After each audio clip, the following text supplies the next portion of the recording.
"I'm sorry, but this is not for you," the salesman said coldly, folding his arms across his chest. He didn't even try to hide his disdain. "We have special customers here," he added, hinting that she had no place in this boutique. She did not argue. She simply went out in silence, dialed a number, and said calmly, "Honey, I have a little problem here." An hour later, a man appeared at the door of the store who made the biggest businessman in New York shudder. His words changed everything and made this store famous all over the world. The boutique was a place of exclusivity, a sanctuary for the wealthy, where every item was a statement of prestige and power. Nestled in one of Manhattan's most luxurious districts, it catered only to the elite, those whose last names carried weight and whose wallets bore no limits. The employees, trained in the art of discretion, could spot a true high-profile client from a mere pretender within seconds. On that particular afternoon, the boutique was quiet, its golden chandeliers casting a warm glow over racks of custom-designed gowns, each more extravagant than the last. A few patrons perused the collection, their movements slow, deliberate, as if they were selecting artifacts for a private museum. The air carried the scent of rare French perfume, mingled with the faintest trace of polished mahogany and leather furniture. Everything in the boutique exuded status. She walked in, exuding an effortless elegance, her demeanor poised yet unassuming. Tall, slender, her features strikingly symmetrical, she was the kind of woman who turned heads without trying. She had been in such places before, but not often alone. She usually had stylists, assistants, people who handled such errands, but today she wanted to choose something herself.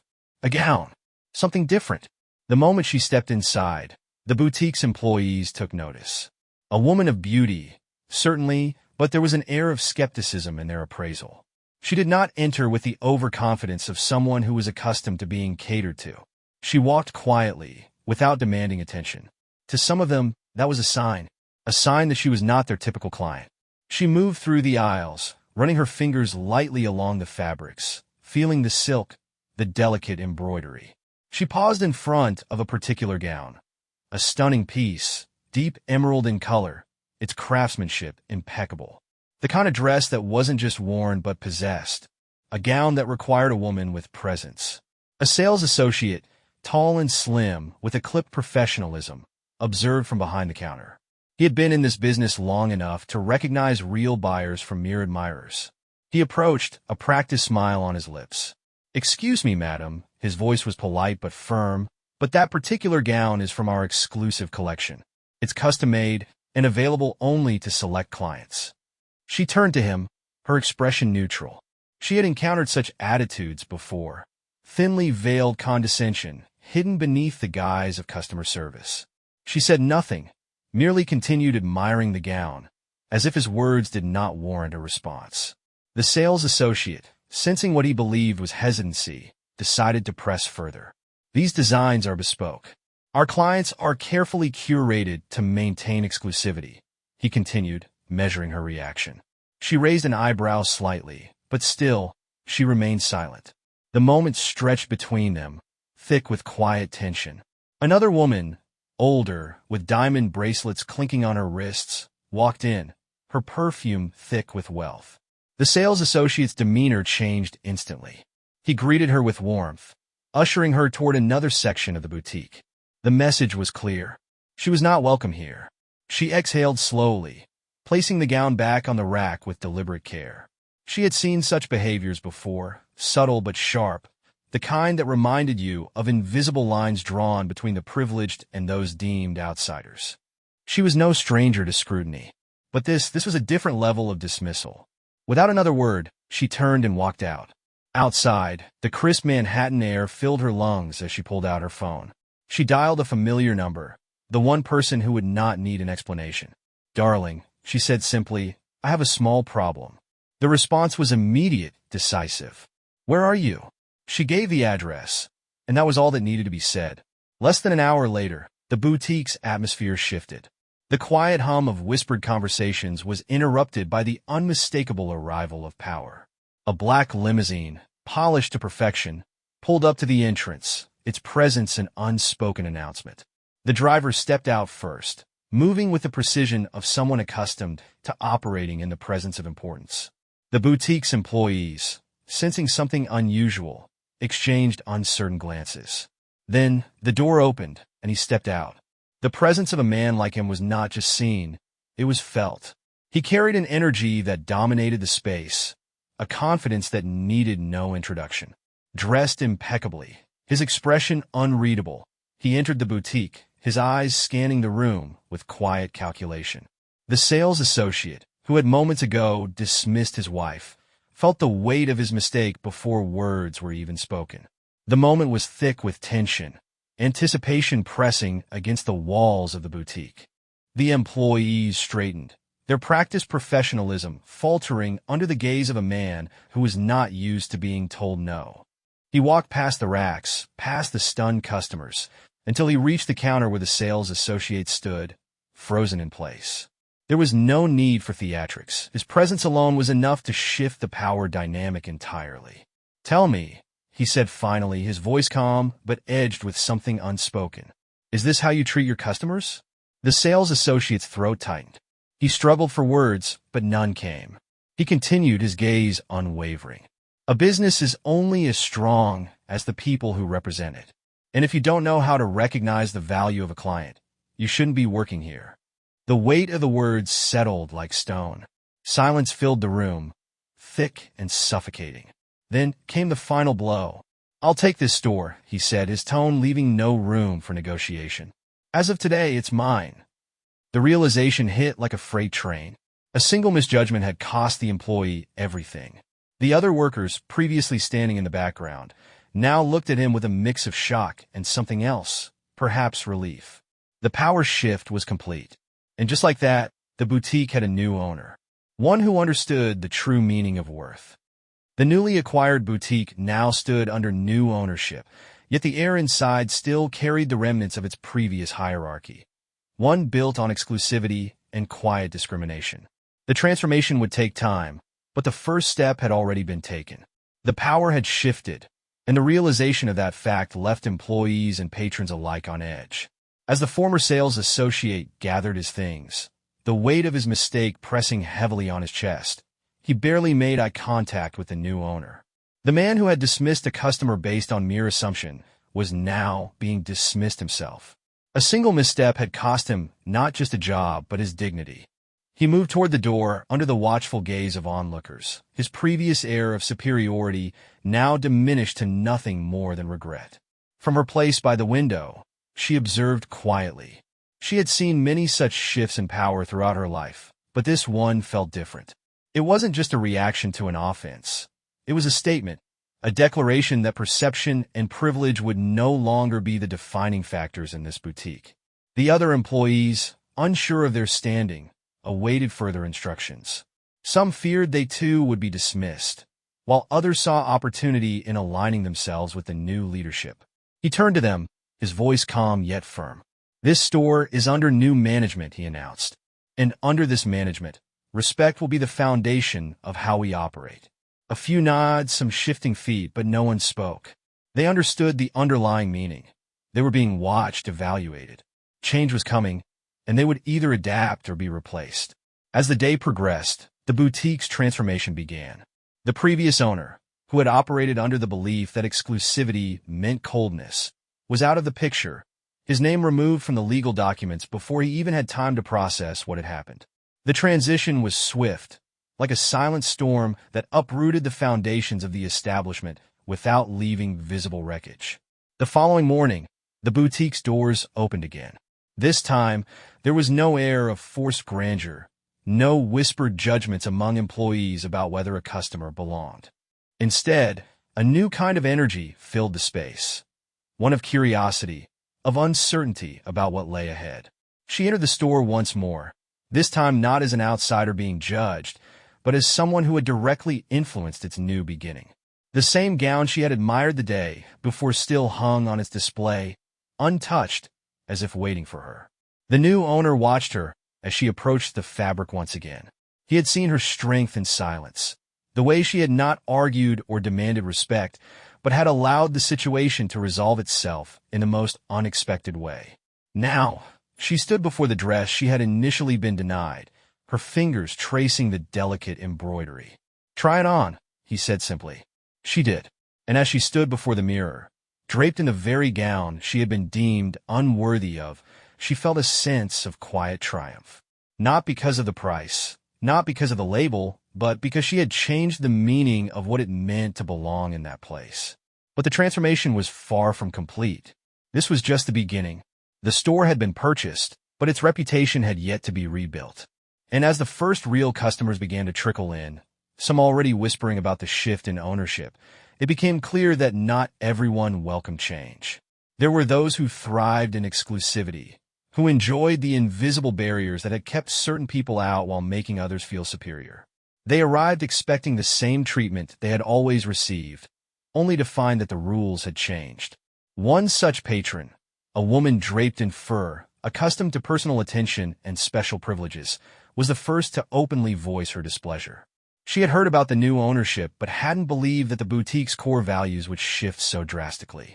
She expected the same hushed reverence, the same curated experience that made her feel separate from the rest. She was met with professionalism, but not submission. Her dissatisfaction was evident, but no effort was made to placate her beyond the standard level of service offered to every customer. No haste palegis, no satel fabritisem. She left with an expression of barely contained outrage. The message was clear. This boutique was no longer a place that catered to the fragile egos of the elite. It was a place where elegance did not come with an entry requirement beyond appreciation and respect. Some employees, having worked under the previous philosophy, struggled with the shift.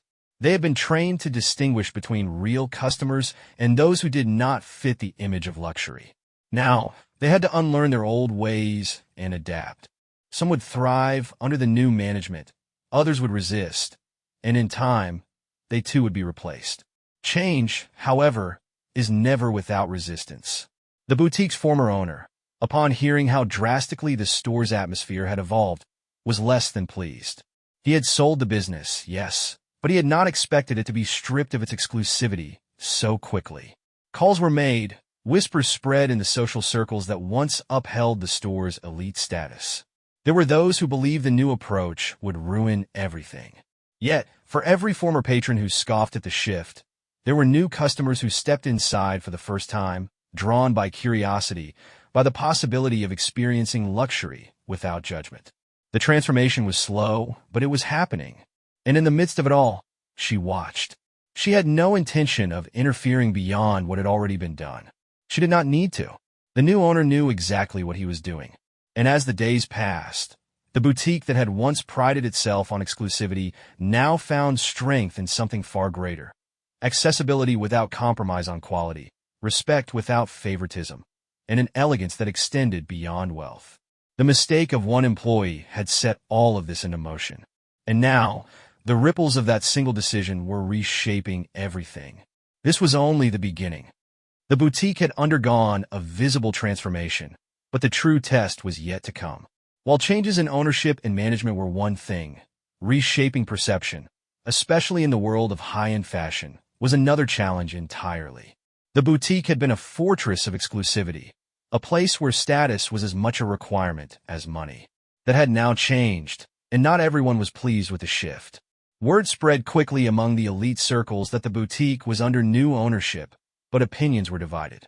Some, resistant to change, dismissed it as a place that had lost its value. Others were curious, drawn by the rumors that the once intimidating atmosphere had softened. For the first time in years, people who had never dared step foot inside found themselves walking through the boutique's grand entrance.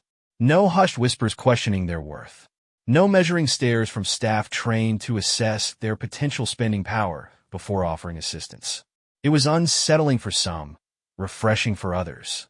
The former regulars, those who had once relished in the boutique's exclusivity, began to notice these changes in subtle yet undeniable ways. The seating areas, once reserved for VIP clientele, were now accessible to anyone browsing. Sales associates no longer prioritized their attention based on a customer's jewelry or surname, but instead by genuine interest in the collection. The old hierarchy had been dismantled, and with it, A sense of quiet rebellion took root within the boutique's walls. Among those who had taken notice was an influential socialite, Eleanor Leclerc. She had been a patron of the boutique for years, her presence once met with immediate deference. The moment she walked in, the previous staff would have scrambled to accommodate her, offering champagne before she even uttered a word. Now, she was greeted with the same measured politeness as any other guest. Eleanor's sharp eyes took in every detail as she made her way through the boutique, her heels clicking against the polished marble floor. Something was different. The air of intimidation that had once made this place an exclusive retreat for the elite had dissolved, replaced with something almost welcoming. It irritated her. She approached a sales associate, a young woman, eager but professional. Eleanor expected the same automatic servility she was accustomed to, but instead, she was met with a simple, "Can I help you find something today?" It was not the question that bothered her, but the tone, pleasant yet neutral, devoid of the usual eagerness to please. This was not the service she was used to. "I'd like to see the latest collection," Eleanor said, her voice carrying the weight of someone used to commanding attention. "Of course, right this way," the associate replied, leading her to a curated display. But the experience was different. There were no overly indulgent compliments, no exaggerated gestures to prove the boutique's exclusivity. Just professional courtesy. Eleanor lingered for a while, feigning interest in the dresses, but in reality, observing the clientele. Women who would have once been dismissed were now browsing freely. There was no sense of exclusivity, no whispered exchanges among staff about who belonged and who did not. She left the boutique that day with nothing but a growing frustration.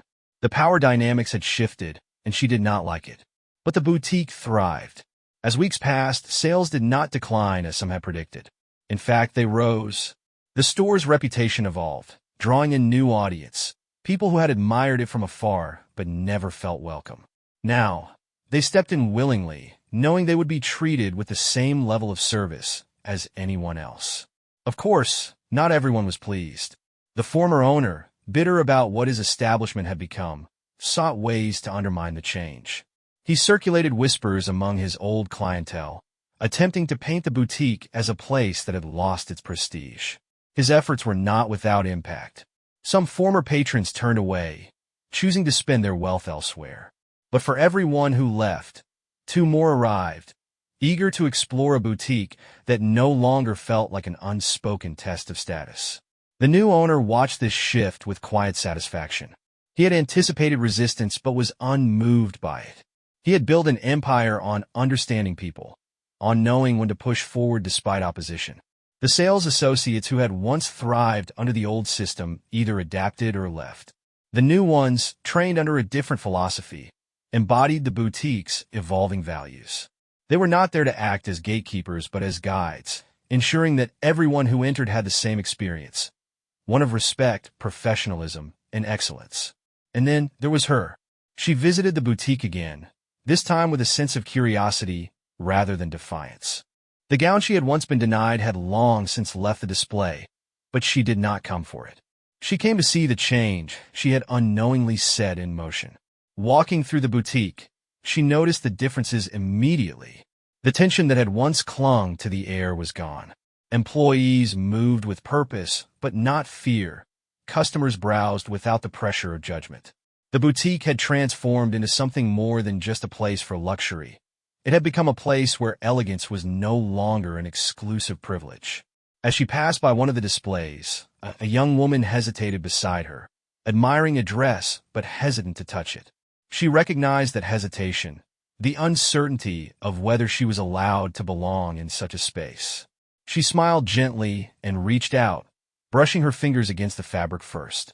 The young woman, reassured, followed suit. And just like that, another barrier was broken. The boutique's transformation was not just about business. It was about redefining the meaning of luxury.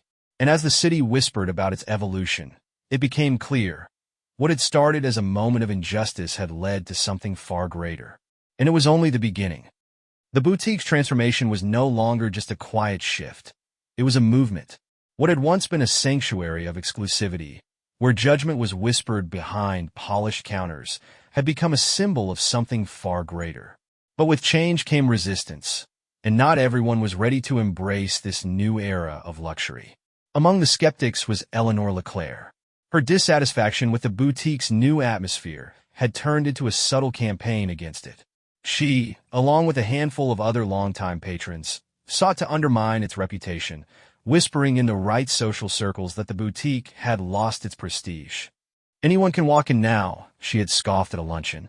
"It used to be an experience. Now it's just retail." But while Eleanor and others lamented their loss of exclusivity, the boutique flourished.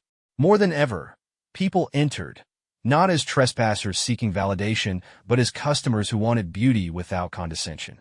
Sales surged, designers noticed, and the boutique became something more than a luxury destination. It became a story. And stories, especially ones rooted in defiance, had a way of spreading. She returned again, watching from a quiet corner. She was no longer there to prove anything, no longer looking for the dress she had once been denied. Instead, she observed the subtle but undeniable changes. A young woman walked in hesitantly, uncertain whether she belonged. An associate, one of the newer ones, trained under the new regime, approached with a genuine smile and welcomed her in. "No scrutiny, no judgment. Just service." A moment later, another customer entered, an older gentleman, clearly wealthy, dressed in tailored perfection. He had been a regular under the previous ownership, someone who had always been greeted with immediate attention. This time, he received the same welcome as the young woman before him. For a moment he hesitated, but then, perhaps recognizing that his wealth was no less valuable without special treatment, he proceeded inside without complaint. The former owner had been watching from the shadows as well. His bitterness had only grown as he saw the success that followed his departure. He had assumed that once the boutique abandoned its sense of exclusivity, it would collapse under the weight of its own inclusivity. But instead, it had done the opposite. Seeing his creation evolve into something beyond his vision unsettled him. He had spent years crafting a place that catered to the elite, where a person's worth was measured before they were even greeted. Now, that philosophy had been erased, replaced with something he did not understand. He needed a way to reclaim his legacy. His first attempt was to reach out to designers, the very ones who had supplied the boutique with exclusive, one-of-a-kind pieces. He sought to convince them that the boutique no longer deserved their collections, that it had become a commonplace, that their artistry belonged where it would be truly appreciated by those with refined taste. Some listened, others ignored him, but the ones that mattered, they had already recognized what was happening. Because while Eleanor and the former owner clung to the idea that luxury was about exclusion, the rest of the world was realizing that luxury was evolving. It was no longer just about price tags and invitation-only collections. It was about experience, emotion, and the feeling of being welcomed rather than judged. One by one, designers aligned themselves with the boutique's new vision. Not because they needed to, but because they wanted to be part of something bigger than just another high-end store. And then came the final test. The boutique had always been a place of quiet elegance, but under the new management, it was time to make a statement. An event was announced. A showcase, an unveiling of a new collection, but with a twist. One that sent ripples through the fashion world. The event would not be private, not hidden behind velvet ropes or guarded guest lists. It would be open to the public. Eleanor, the former owner, and others who longed for the old ways scoffed at the idea. A public event? Allowing just anyone to attend? It would be the boutique's downfall. But when the night of the event arrived, the truth became undeniable. The boutique, bathed in golden light, welcomed not just the elite but artists, students, families, and individuals who had never before dared step inside.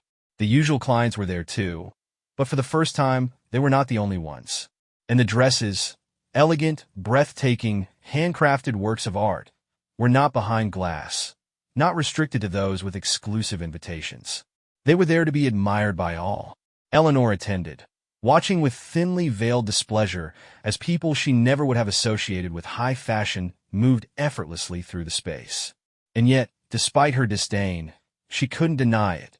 There was a new kind of energy here, one that had been missing before.